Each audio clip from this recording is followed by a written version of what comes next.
What I'm asking is right now where you are, Kamala Harris just came out, I think today or yesterday, and she was asked, hey, if Maduro doesn't get out the way, if you want to pull up the article when they said if Maduro doesn't get out the way, are you willing to do anything you can military for him to leave office? And Harris says U.S. won't use military if Maduro does not leave office. If Maduro does not leave office, you're not getting in. Edmundo is not getting in. So what is your plan on helping the folks in Venezuela to have this change taking place while they're not under this guy? Because it's definitely not working under Kamala and Biden. Are you waiting for potentially it to be Trump to help you with this? What is your plan? Well, first of all, let me be very clear. If Maduro doesn't leave office, it's going to be 3, 4, or 5 million Venezuelans leaving our country very soon. And many of them reach the south border of the United States very soon, because people leave when they feel they do not have a future in their country, when they feel their children's lives are at risk. And let me tell you, right now, the regime is in its weakest position ever, Patrick. And I want to be very clear with this, because there are a lot of people that want, simply to give up because it means pushing and pressing more when it should. And this is the moment to act. Secretary Blinken at the United Nations General Assembly said it is a moment to move from joint statements to joint actions. And I totally agree. This is the moment to take those actions. Maduro has to be held accountable. I mean, the crimes they have committed, and it's been stated by the Inter-American Commission of Human Rights, they call it state terrorism. Last week in Geneva, the fact-finding mission of the United Nations said Maduro had committed crimes against humanity before, during, and after the election. This needs to have consequences. The perpetrators have to know that they will pay a price for that. And that's the way you can send the correct incentives for those who are still supporting Maduro to turn the other way around, because they don't want to go default the same way these individuals who are held accountable currently are. So this is a moment where we need action. We cannot wait until January, because this is a moment in which the regime is going through a very difficult moment. Actually, as we speak, you mentioned it, Maduro is hugging with Putin, yes. But here in Venezuela, the different criminal groups that make up this regime are fighting between them fiercely. And as I said, this is the moment to show them that the cost of staying in power is going to increase, every day that goes by, until a point where that cost outweighs the cost of living power. And that's the moment, in that moment, that Maduro will sit down and negotiate, not before. And we need to act now. Why would he negotiate, though? Why would he negotiate with you? Because think about it. So if he is meeting with Putin, Putin's publicly saying, I have his back.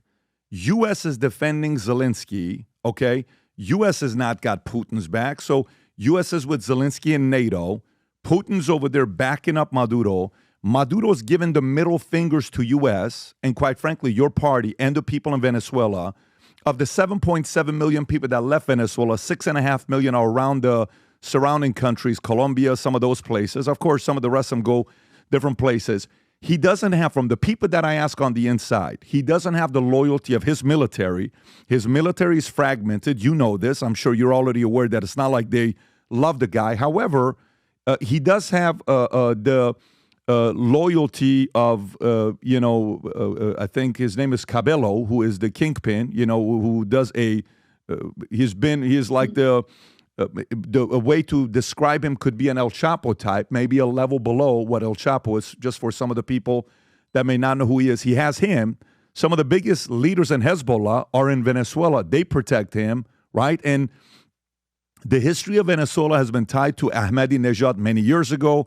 Ahmadinejad and I believe Chavez had some meetings together. So he has a lot of people that the average person in Venezuela is afraid of, that they have his back. Putin's got his back. When I saw some of these things that happened with Iran, when Iran fell in 78, and I see some of the close, angles with Venezuela, oil, money, rich, all this stuff, nobody eventually had Iran's back. Kissinger and U.S. is like, we don't have your back. So then they were alone. In this scenario, slightly different because Venezuela, Putin has his back. Hezbollah has his back. The mob has his back. Who has your back to defend you to go fight? Because I've asked you the question a couple times with Trump and Biden and Kamala. You sound like a very good politician because you haven't answered it yet. And I've answered it a couple times because I don't think you can do it by yourself. And by the way, please don't be upset when I say this to you. Back in 6 years ago or 5 years ago, we were in contact with a previous candidate who was very motivational. I'm going to butcher his last name, Guaido. That's how I say it. I'm sure it's a different way of saying it. And I was excited about what he was going to do. There were a lot of people that were excited about him, and he lives in Miami right now. Not a lot happens. When I talk to some of the guys, there's a side that loves you. They're like, she's the person. She's the oldest sister of 4. Her father was all these things they tell me about your background, engineer, the stuff that you done. I really looked into you to see what you've done. And then there's a side that's worried that, you may be giving signs of one that maybe you're kind of in there doing your thing, but nothing is really getting done. So I understand that, but to me, when I think about for you guys to go through what you're going through, the sanctions that you put, like even when Trump had the sanctions on Iran, and I'm from Iran, it was working. Iran didn't know what to do. The sanctions were pressuring them. Nobody was lending them money. Nobody was buying oil from them. They were going through a lot of problems. And if I look at the oil sales, barrels, you can see it publicly. Venezuela wasn't selling a lot of it, right? And right now, while we're speaking, I think Maduro is with Putin, if I'm not mistaken. He's in Russia. He had a visit with him back in 2019. They have another visit here as well. And even in July 28th, I think when Maduro won, Putin publicly congratulated him. Congratulations. We are looking forward to doing business. And in 2019, I think Putin even called Maduro a reliable leader, a reliable partner in them doing business together.